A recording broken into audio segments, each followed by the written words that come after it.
कौन पतवार घर जी बाबा कौन पतवार चिकन जी बाबा अजी पापा कौन पतवा लगन सोचाइब जी पापा लगनिया कुताइल जी बाबा अहे पापा कौन पतवा सगुना सोचाइब पापा लगनिया कुताइल जी बाबा अम्मा पतवा रुखर जी बेटी केलावा पतवा चिकन जी बेटी आहो बाबू तुलसी पतवा लगना सोचबै बोई बाबू लगनिया कुताइल बाबू सगुना माया कुताइल बाबू आहो बेटी तुलसी पतवा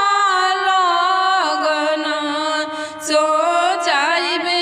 बेटी लगनिया कुताइल जी बेटी कौन फुलवा अचरा डसइबो कौन फुलवा सिरहनमा डसइबो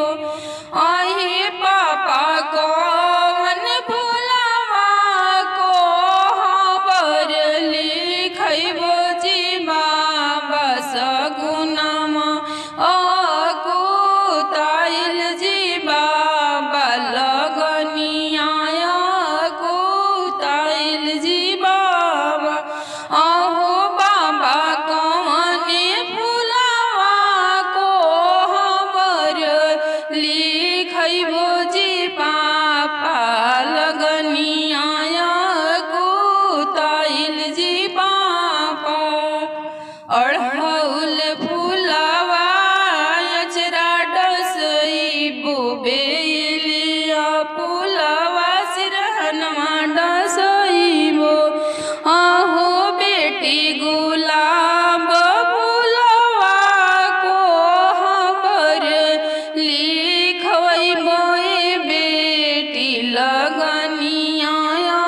कुताइल बेटी सगुनावा कुताइल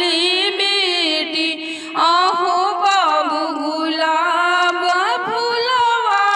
कोहबर लिखइबो बाबू लगनिया कुताइल